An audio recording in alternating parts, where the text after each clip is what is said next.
नमस्कार, मैं हूं खुशबू और आप देख रहे हैं द न्यूज़ गैरेज। इस वीडियो में हम बात करेंगे, क्या कोरोना वायरस मोदी के लिए एक अभिशाप है या वरदान।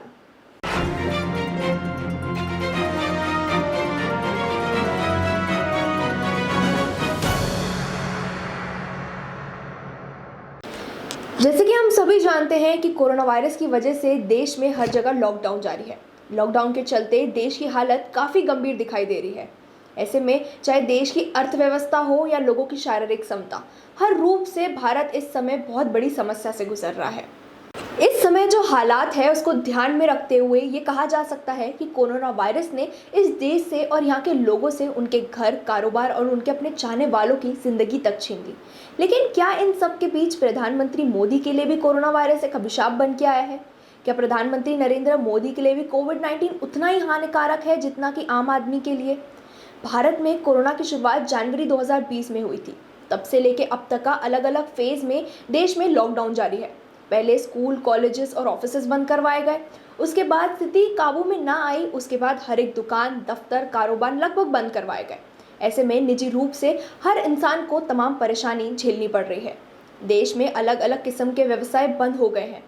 व्यापारियों को भी काफ़ी भारी नुकसान हुआ है। ऐसे में देश के आम आदमी ने अपनी रोजी रोटी का जरिया भी खो दिया है। दिन बर दिन कोविड-19 की वजह से देश ने लगातार अपने देशवासियों को मौत का शिकार होते हुए देखा है। कोरोना के चलते मरने वालों की संख्या रोज बढ़ती दिखाई दे रही है। अगर हम ऐसे में हॉस्पिटल की हालत देखें तो कई लोग ने अपनी जान सही समय से सही इलाज ना मिलने पर गंवा दी। देश भर में ऑक्सीजन, इंजेक्शन, कंसंट्रेटर और दवाइयों की कमी की वजह से उनकी कालाबाजारी की खबर भी सामने आई है। देश की स्थिति इतनी खराब होने के बावजूद भी भारत सरकार लोगों की मदद करने में असफल साबित हुई। डॉक्टर के कई बार कहने के बावजूद भारत सरकार ने पर्याप्त प्रावधान नहीं किए। कई बड़े डॉक्टर का मानना ये भी है कि हमारा देश कोरोना के इस जानलेवा रूप को संभालने के लिए पूरी तरीके से तैयार ही नहीं था। कोरोना वायरस महामारी के प्रसारण के बीच गरीब और कमजोर को सामाजिक सहायता प्रदान करने के लिए भारत सरकार ने वर्ल्ड बैंक से 2 बार 100 करोड़ की सहायता ली थी। लेकिन क्या ये कहा जा सकता है कि देश के लोगों को इस धनराशि से कोई भी फायदा मिला? या आम आदमी तमाम जरूरतों के लिए तरस गया लेकिन उसे सरकार की तरफ से कोई मदद नहीं मिली? केंद्र और राज्य की अलग अलग गाइडलाइन के कारण प्रवासी मजदूर को भी अंतर्राज्य प्रवास करने में बहुत सारी तकलीफों का सामना करना पड़ा।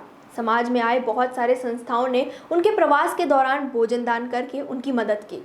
वित्त मंत्री निर्मला सीतारमण ने अप्रैल से जून की अवधि में 1.7 लाख करोड़ के पैकेज की घोषणा की थी। लेकिन क्या आम आदमी को इस पैकेज से कुछ फायदा हुआ? सरकार ने 20.40 करोड़ महिलाओं के जनधन खाते में 3 समान किश्तों में 1500 रुपए डालने का वादा किया था, जो कि कई जगहों तक पहुंचने में असफल रहा। 2.8 करोड़ वरिष्ठ नागरिकों को, विधवाओं को और विकलांग लोगों को हजार रुपए की 2 किश्तें सरकार द्वारा दी जाने वाली थी, लेकिन अधिकांश लोगों तक ये कभी पहुंची ही नहीं। राज्य के अंतर्गत आने वाली new India insurance company limited के द्वारा 22.12 लाख फ्रंटलाइन वॉरियर्स को मार्च 2020 से 90 दिनों के लिए 50 लाख रुपए का कवर प्रदान करना था।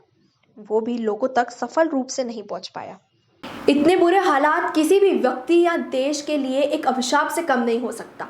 लेकिन लॉकडाउन के दौरान सिर्फ आम आदमी को ही नुकसान हुआ है। देश की जनता का इन हालातों में अपने प्रधानमंत्री से विश्वास उठता हुआ दिखाई दिया। जगह जगह पर जब लॉकडाउन का लगातार उल्लंघन हुआ तब किसी भी सरकारी अफसर ने आवाज नहीं उठाई।